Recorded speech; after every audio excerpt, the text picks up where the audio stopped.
Cela se passe sous nos yeux. La vérité biblique est considérée comme une menace. Et les adventistes du 7e jour sont au cœur de cette affaire. Ils ne se plient pas au système. Ils ne négocient pas la vérité. Ils n'acceptent pas les modèles de la religion populaire. Et c'est précisément pour cette raison qu'on veut les faire taire. Le message proclamé par ces personnes dérange les pouvoirs de ce monde. Mais qu'y a-t-il dans ce message qui suscite une telle réaction? Vont-ils réussir à faire taire les adventistes? La vérité dérange le système.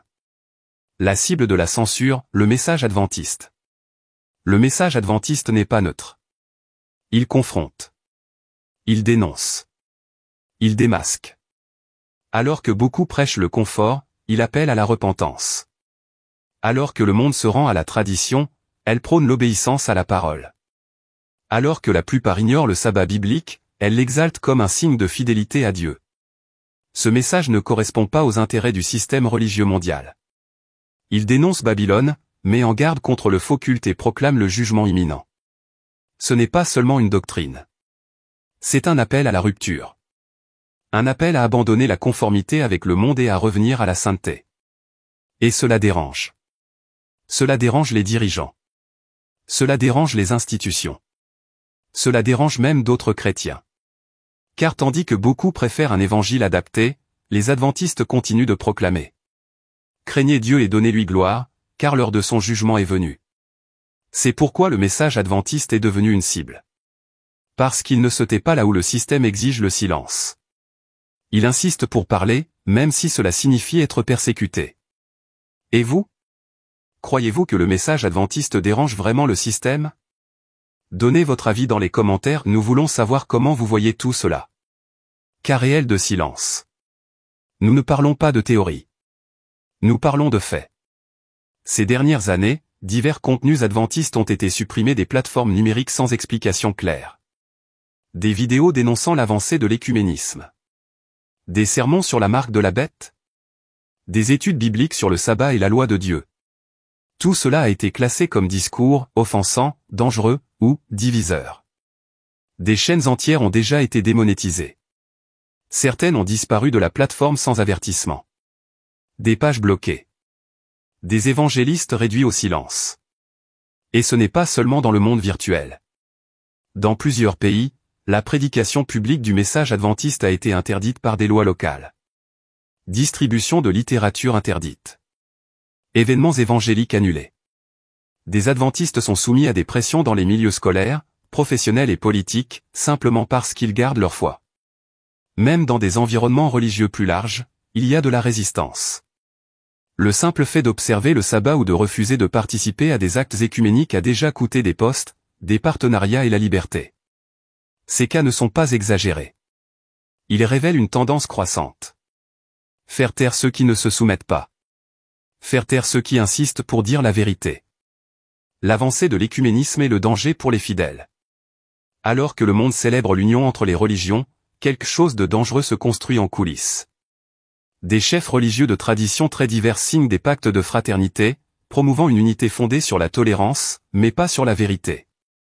Ce mouvement, appelé écuménisme, a un beau discours, paix, amour, coopération.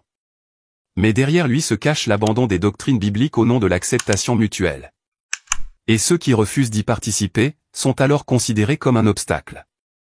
Les adventistes du 7e jour ont été l'une des rares voix à s'opposer à cette avancée. Ils ne participent pas aux alliances écuméniques. Ils ne mélangent pas la vérité et l'erreur. Ils ne négocient pas leurs principes. Leur position ferme sur le maintien de la séparation entre l'Église et l'État est considérée comme radicale.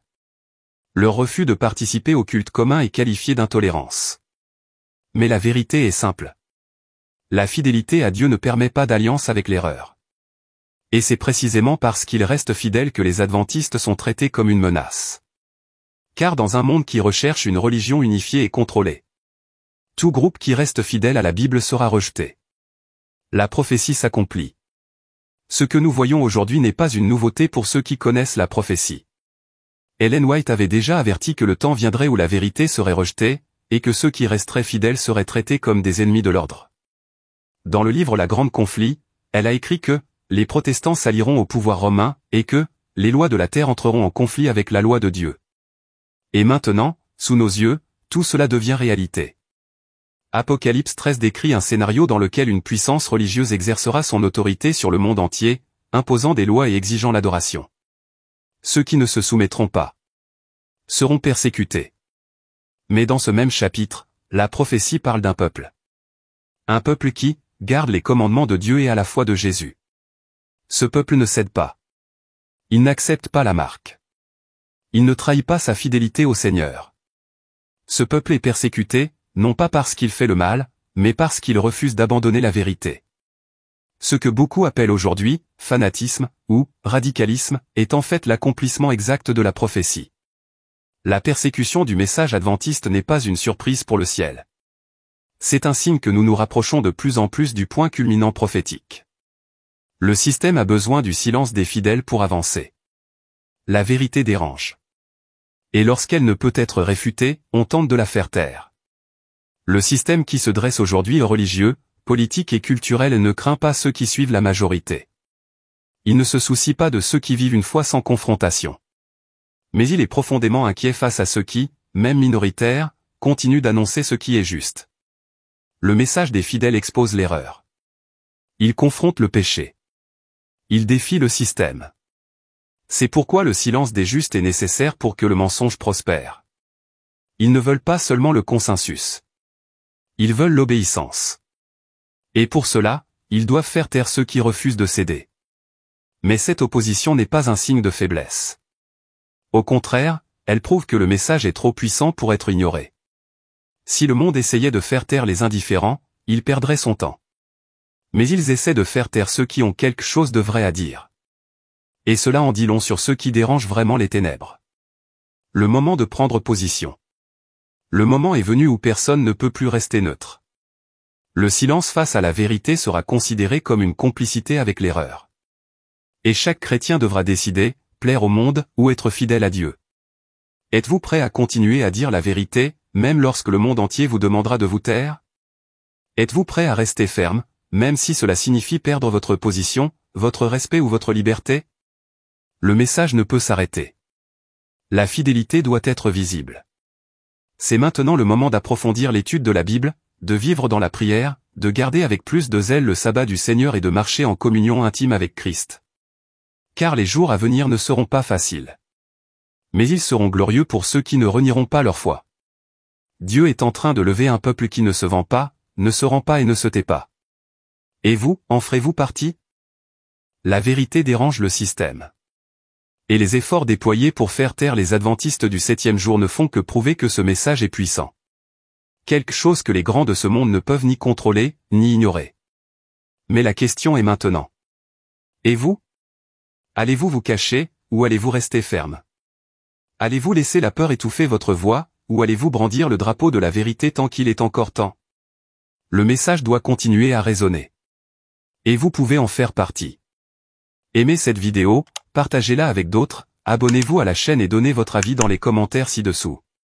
Et si vous le pouvez, soutenez ce travail avec le super chat. Gardons ce message vivant. Car la vérité ne sera jamais vaincue par le silence.